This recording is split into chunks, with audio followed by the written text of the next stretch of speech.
Explica Tem. o que é inflação. Pelo que eu Boa. entendi imprimir mais dinheiro gera inflação. Por quê? Sim, não é tão simples. Ah, não? Eu vou dar uma... Você viveu a época da hiperinflação? Claro, eu sou de vivi. 80. Então, eu vivi. Vamos explicar pro pessoal o que era.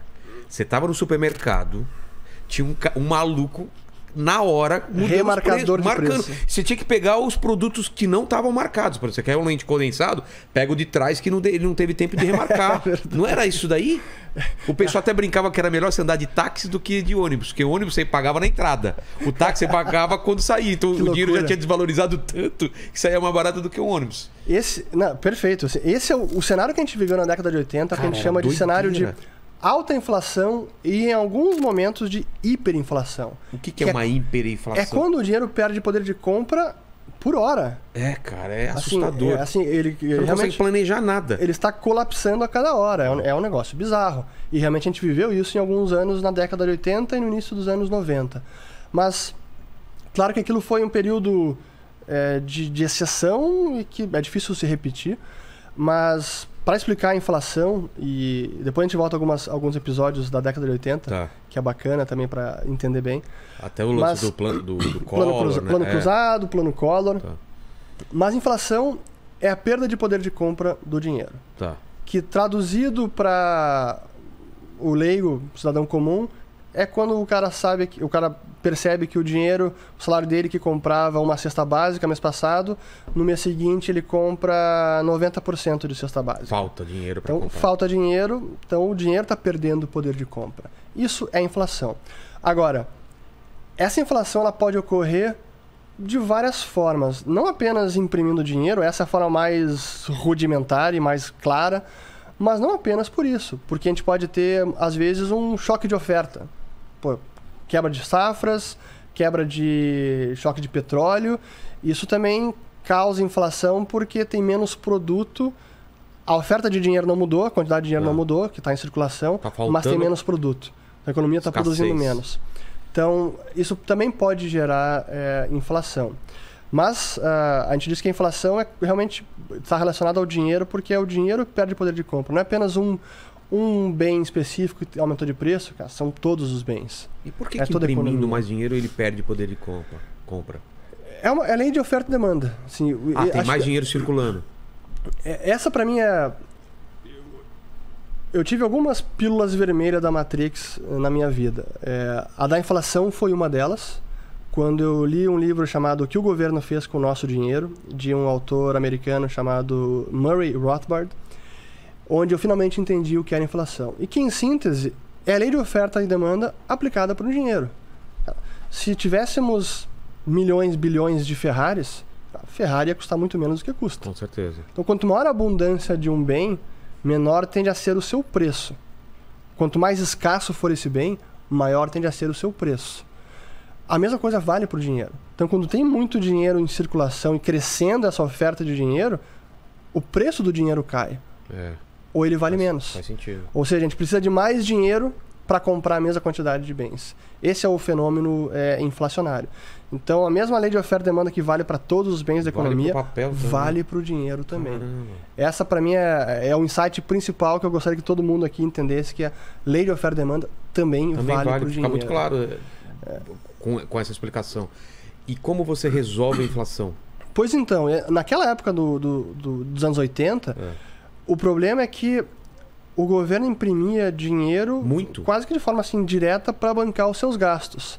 Não apenas imprimindo dinheiro físico, papel, moeda, mas também na forma eletrônica, que é um pouco mais complexa, criando dígitos na conta dos bancos públicos, tipo o Banco do Brasil, bancos estaduais. Tipo, falando, esse banco tem tanto... Exato. Nossa. Assim, esse é o problema da criação de dinheiro hoje. Ela já era abstrata no século passado e eletrônica, e agora ainda mais.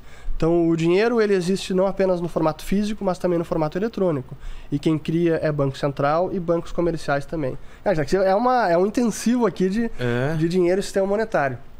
Mas voltando na década de 80, o governo gastava muito endividado, para não conseguir cobrar mais imposto, imprimia dinheiro, desvalorizava demais a moeda. E não conseguia controlar essa impressão de moeda. Esse era o problema da década de 80. Não conseguia controlar? Não identificava muitas vezes como estavam imprimindo moeda. Porque imprimir moeda física, você sabe. Então. Pois bem, mas uma outra fonte de emissão monetária, que é o processo de criar dinheiro, eram esses bancos estaduais que emprestavam para os governos. Lembra? Banespa, Banerj. Esses bancos eram uma das fontes de criação de dinheiro. Eles emprestavam para os governantes, para o próprio Estado. O Estado não conseguia pagar. E aí como é que o país resgatava esses bancos? Criando dinheiro eletrônico. Nossa, cara. E aí resgatava banco estadual, resgatava banco público, como Caixa, Banco do Brasil. Colocando zeros a mais no valor que aquilo lá tinha. Exatamente. Digitalmente ia criando dinheiro. Não sabia que tinha essa forma também de criar dinheiro. E outra fonte de criação de dinheiro naquela época era chamada conta movimento no Banco do Brasil, que era uma conta de propriedade do Tesouro.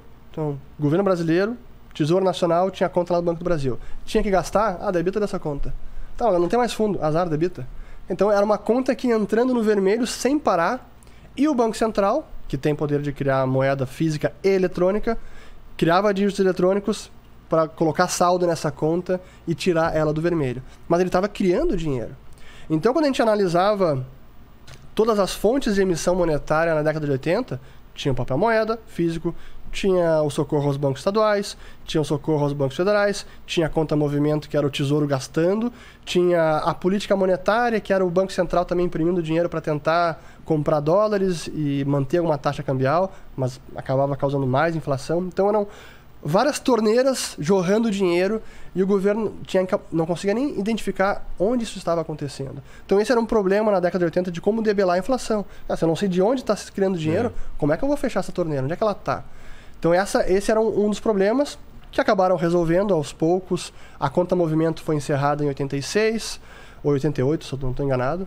88. Aí depois, com o Plano Real, tiveram várias reformas, inclusive o saneamento dos bancos estaduais. A reforma bancária que a gente teve no Brasil na década de 90, início dos anos 2000, foi para sanear esse problema, essa fonte de expansão monetária. Então essas torneiras foram sendo fechadas ao longo da década de 90, a ponto de hoje nós termos um controle muito maior de como o dinheiro é criado no Brasil. E por isso que a gente tem uma inflação. Se olhar a inflação que a gente tem hoje, tá alta? Tá. Mas 10% era às vezes num dia que você se lembra. Quanto que era o ano? 1000%. Assim, os anos de hiperinflação, onde tinha os remarcadores de preço, era 1000%. 1000%. Insano. Era insano. E tinha corte de 3,0 toda hora. Toda hora. Inflacionava a moeda, a gente não chegou a 1 milhão de cruzeiros, chegou a 500 mil cruzeiros. Aí quando ia ser 1 milhão, cara, não podemos imprimir 1 milhão. Corta zeros. Então era essa loucura. Eu lembro também na década de 80, né? E era ruim pro consumidor, porque você não consegue nem comparar mais preço. Claro. Você fica todo bagunçado, você consegue planejar, comprar um carro, comprar tudo. Porque, cara, eu não lembro, era tudo à vista que a pessoa... Porque era criança, né? Como que pagava as coisas? Porque você vai financiar uma coisa, o cara não sabe quanto vai ser. No Brasil, a gente teve... Tinha duas formas que a gente lidava com a inflação.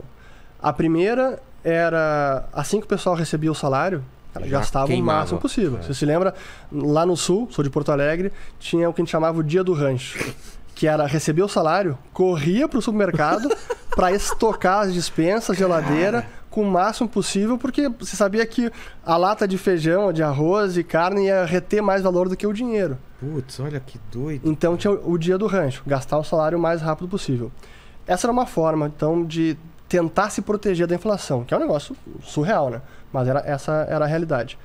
Outra forma era a chamada correção monetária. Você tinha o dinheiro no banco, na conta corrente, mas essa conta corrente, todo dia, ela era atualizada com algum indexador que tentava repor a inflação. Entendi. Então era uma aproximação para lidar com a inflação. Só que virou um manicômio assim, financeiro, monetário, porque esse artifício da correção monetária, de indexação, é o que permitiu com que a gente convivesse por tantos anos com uma inflação muito alta.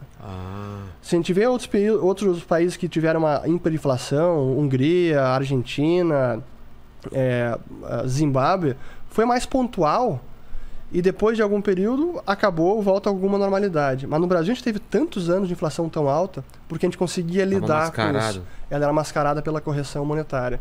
Então assim que a gente lidava com uma inflação alta naquela época. Mas realmente assim, trouxe muita pobreza para o Brasil. Dívida externa absurda. Dívida externa, assim, desigualdade enorme de renda nessa época. Assim, era gritante. Destruiu, né? Destrói a economia, como você falou. Como é que você vai planejar um investimento de longo prazo? Então você causa pobreza, desigualdade de renda, impede um crescimento.